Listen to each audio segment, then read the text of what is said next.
বাঙালির ১২ মাসে যদি ১৩ পার্বণ হয় তাহলে ১৪ নম্বর পার্বণ হিসেবে নিঃসন্দেহে আন্তর্জাতিক কলকাতা চলচ্চিত্র উৎসবের নাম উল্লেখ করা যায়। বুধবার ধনধান্য অডিটোরিয়ামে বর্ণাঢ্য অনুষ্ঠানের মাধ্যমে উদ্বোধন হল ৩০তম কলকাতা ফিল্ম উৎসবের। মমতা বন্দ্যোপাধ্যায়ের ডাকে সাড়া দিয়ে হাজির সিংহভাগ টলিউড। শত্রুঘ্ন সিনহা, সৌরভ গঙ্গোপাধ্যায়দের পাশে নিয়ে প্রদীপ প্রজ্বলন করে KIFF এর উদ্বোধন করলেন মুখ্যমন্ত্রী মমতা বন্দ্যোপাধ্যায়। পাশে ছিলেন তারকা সাংসদ দেবও। অনুষ্ঠানের মঞ্চে উপস্থিত মাধবী মুখোপাধ্যায়, দীপঙ্কর দে, সব্যসাচী চক্রবর্তী, চিরঞ্জিত চক্রবর্তী, দেব, সৌরভ গঙ্গোপাধ্যায়, দুলাল লাহিড়ী, শতাব্দী রায়, পাওলি দাম, দেবলীনা কুমার, সায়ন্তিকা বন্দ্যোপাধ্যায়, সৌমিত্রিষা কুণ্ডু সহ আরও অনেকে। সাংসদ অভিনেতা শত্রুঘ্ন সিনহা এবং সৌরভ গঙ্গোপাধ্যায়কে সংবর্ধনা জানালেন তারকা সাংসদ রচনা বন্দ্যোপাধ্যায়। সাবিত্রী চট্টোপাধ্যায়কেও সংবর্ধনা জানানো হলো। রঞ্জিত মল্লিক, দীপঙ্কর দেকে সংবর্ধনা জানালেন রুক্মিণী মৈত্র। চিরঞ্জিত, সব্যসাচীকে সংবর্ধনা জানালেন কৌশানী মুখোপাধ্যায়। মঞ্চে টেক্কা স্মৃতি উস্কে দিয়ে সৃজিতকে সংবর্ধনা জানালেন দেব। প্রিয় দিদির ডাকে সাড়া দিয়ে উদ্বোধনী অনুষ্ঠানে হাজির টেলিপর্দার এক ঝাঁক তারকাও। থালি গার্ডের ভূমিকায় তৃণা সাহা। আন্তর্জাতিক কলকাতা চলচ্চিত্র উৎসবের উদ্বোধনী অনুষ্ঠানের সঞ্চালনার দায়িত্বে যিশু সেনগুপ্ত এবং জুন মালিয়া। মুখ্যমন্ত্রীর লেখা গানে ডোনা গঙ্গোপাধ্যায়ের নৃত্য পরিবেশনের মাধ্যমে অনুষ্ঠানের সূচনা হয়।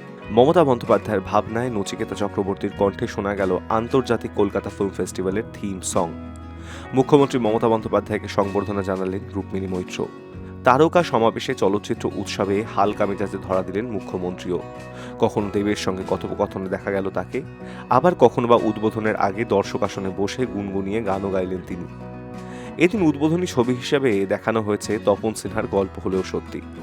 কিংবদন্তি পরিচালকের জন্ম শতবর্ষ পালিত হচ্ছে এবারের উৎসবে।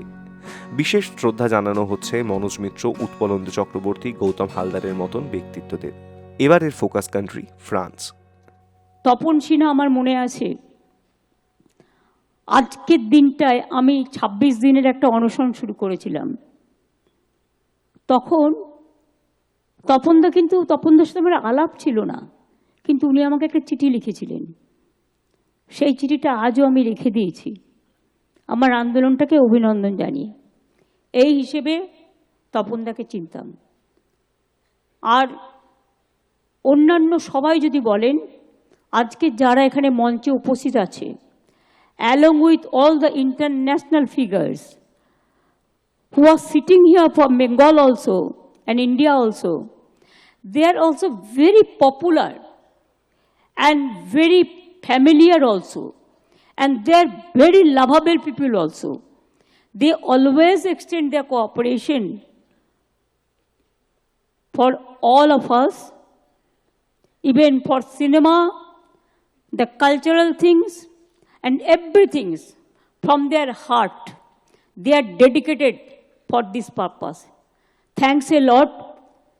সিনেমার কোনো বাউন্ডারি নেই। এই পৃথিবী একটাই দেশ, আমরা সবাই এক। ইতিহাসটা আলাদা হতে পারে, জিওগ্রাফিটা আলাদা হতে পারে, রংটা গায়ের আলাদা হতে পারে, পোশাক পরিচ্ছদ আলাদা হতে পারে, ভাষা আলাদা হতে পারে, কিন্তু যারা সিনেমা প্রেমী মানুষ, তারা সিনেমাকে যারা ভালোবাসে, এবং এখন আমি দেখছি অনেক ইয়াং ছেলে মেয়েরা তারা জীবিকা করে নিয়েছে, জীবন জীবিকা করে নিয়েছে। টেলিউড, টলিউড, বলিউড, হলিউডকে অনেক সময় হার মানিয়ে দেয়, কিন্তু তাদের কম্পিটিশানে হয়তো সেই লবিটা নেই, যে লবিটার জন্য অত দূর যেতে হয়, সেই দূরটায় পৌঁছাতে পারে তারা। একদিন আসবে যেদিন আমি মনে করি আজকে যে বিশ্বের ছবি বাংলার মাটিতে এসছে, মনে রাখবেন ১৪৩টা দেশের, ২১টা দেশের প্রায় ১৭৫টা ছবি।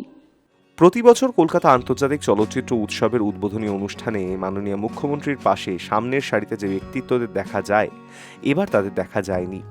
শাহরুখ থেকে অমিতাভ কেউই ছিলেন না উদ্বোধনী অনুষ্ঠানে।